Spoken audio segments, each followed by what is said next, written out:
আসসালামু আলাইকুম। একদম নতুন ভীষণ মজার দারুণ মচমচে এই নাস্তাটির নাম দিয়েছি পাস্তা সামোচা। যে একবার খাবে সেই আপনার কাছে রেসিপি জানতে চাইবে, বিশ্বাস রাখুন। রেসিপি ভালো লাগলে প্লিজ একটি লাইক দিয়ে সম্পূর্ণ ভিডিওটি দেখে যাবেন। তাহলে চলুন কথা না বাড়িয়ে রেসিপিতে চলে যাই। আমি নাস্তাটি তৈরি করার জন্য প্রথমে এখানে নিয়ে নিয়েছি আলুটাকে সামান্য হলুদ দিয়ে সিদ্ধ করে নিয়েছি। এরপর আলু কিছুটা গরম থাকা অবস্থায় কাঁটা চামচের সাহায্যে খুব ভালোভাবে ম্যাশ করে নিব। আলু ম্যাশ করে নেওয়া হয়ে গেলে এখানে নিয়ে নিব একটি সিদ্ধ ডিম। সিদ্ধ ডিমটা আমি এভাবে গ্রেটারের সাহায্যে গ্রেট করে দিচ্ছি। এরপর এগুলোর মধ্যে দিয়ে দিব পেঁয়াজ কুচি, ধনিয়া পাতা কুচি এবং কাঁচামরিচ কুচি। সবগুলো দেওয়ার পর এখানে দিয়ে দিব হাফ চা চামচ পরিমাণ মরিচের গুঁড়া এবং হাফ চা চামচ পরিমাণ সাদা গোলমরিচের গুঁড়া। সেই সাথে দিয়ে দিব হাফ চা চামচ পরিমাণ লবণ অথবা স্বাদ মতো। এখন সবগুলো উপকরণ কিছুটা মিশিয়ে নিব। কিছুটা মেশানো হয়ে গেলে এর মধ্যে দিয়ে দিব 1/4 কাপ পরিমাণ ময়দা। এখানে ময়দার পরিবর্তে কর্নফ্লাওয়ারটাও দিতে পারেন, আবার আটাও দিতে পারেন।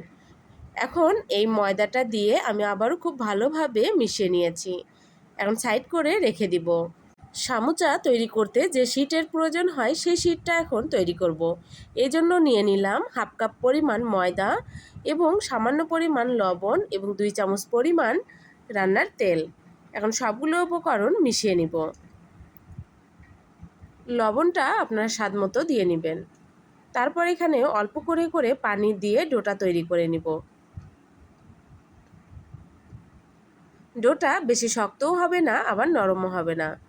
ডোটা মেখে নেওয়া হয়ে গেছে। এখন এভাবে রেখে দিব 5 মিনিটের জন্য। 5 মিনিট পর আমি ফিরে এলাম। এখন ডোটা নিয়ে ছোট ছোট লিচি কেটে নিব। এই শিটগুলো তৈরি করতে লিচিগুলো একটু ছোট ছোট করবেন, তাহলে শিটগুলো অনেক পাতলা হবে, রুটিটা বড় করা যাবে। এখন ময়দা দিয়ে রুটিটাকে বেলে নিব। একটু ছোট সাইজ করে বেলে নিতে হবে।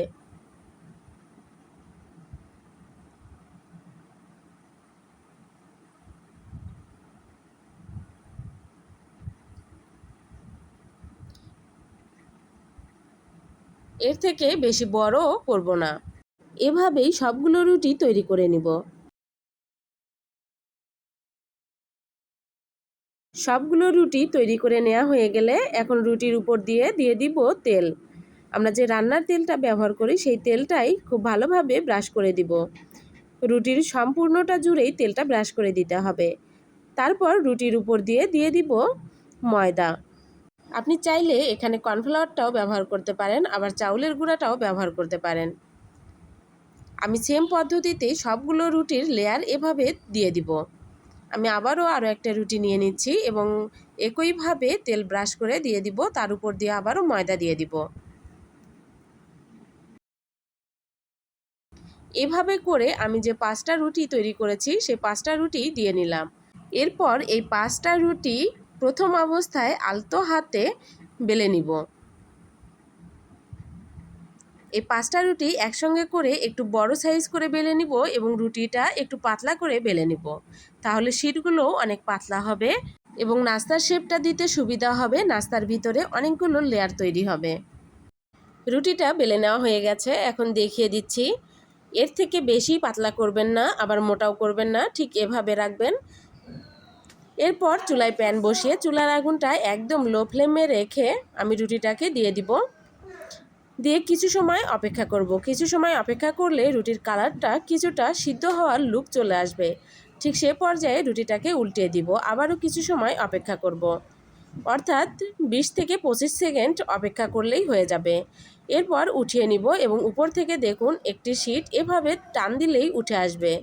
একটু আলতো হাতে টান দিয়ে নেবেন। এভাবে করে আমি সবগুলো শিট তুলে নিব। গরম থাকা অবস্থায় করে নিতে হবে, ঠান্ডা হলে কিন্তু শিটগুলো উঠতে যাবে না। দেখুন শিটগুলো কতটা পাতলা হয়েছে এবং নিচ থেকে হাত কিন্তু দেখা যাচ্ছে। আমার শিটগুলো মাশাআল্লাহ একদম পারফেক্ট হয়েছে। এভাবে শিটগুলো তৈরি করে বিভিন্ন রকম মচমচে নাস্তা তৈরি করে নিতে পারেন।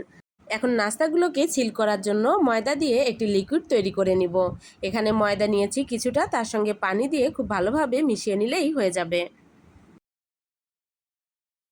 এখন শীটটা নিয়ে নিচ্ছি। শীটটা নিয়ে চতুর্পাশ থেকে এভাবে সমান করে কেটে নিব। তারপর যে আলুর পুরটা রেডি করেছিলাম সেই আলুর পুরটা এভাবে একটু লম্বা করে নিয়ে নিব। আলুর পুরটা লম্বা করে নিয়ে তারপর শীটের এক সাইডে দিয়ে দিব। তার আগে দিয়ে দিব যে ময়দার মিশ্রণটা করেছি সেটা। এরপর আলুর পুরটা দিয়ে গোল গোল ঘুরিয়ে পেঁচিয়ে নিব।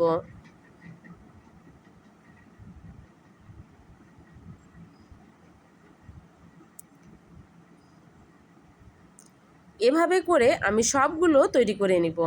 সবগুলো তৈরি করে নেওয়া হয়ে গেলে এখন চাকুর সাহায্যে এভাবে কেটে নিব।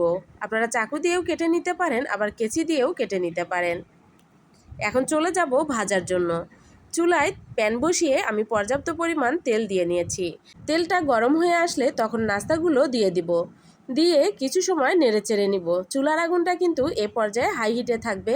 তারপর শেষে এসে চুলার আগুনটা মিডিয়াম টু লোয়ের মাঝামাঝি রাখতে হবে। মিডিয়াম টু লোয়ের মাঝামাঝি রেখে নাস্তাগুলোকে ভেজে নিয়েছি। আমার নাস্তাগুলো ভেজে নেওয়া হয়ে গেছে। এখন পরিবেশন করে দেখিয়ে দিচ্ছি। মাশাআল্লাহ, দেখুন কতটা লোভনীয় হয়েছে এই নাস্তাটি। যে একবার খাবে এই নাস্তাটি সে আপনার কাছে অবশ্যই রেসিপি জানতে চাইবে। ভীষণ মজার এই নাস্তাটি, অবশ্যই একবার ট্রাই করবেন। বাসায় নতুনত্ব নিয়ে আসলে নাস্তার টেবিলের সৌন্দর্যটাই অনেকটাই বেড়ে যাবে। সবাই ভালো থাকবেন সবার পরিবারকে নিয়ে। আল্লাহ হাফেজ।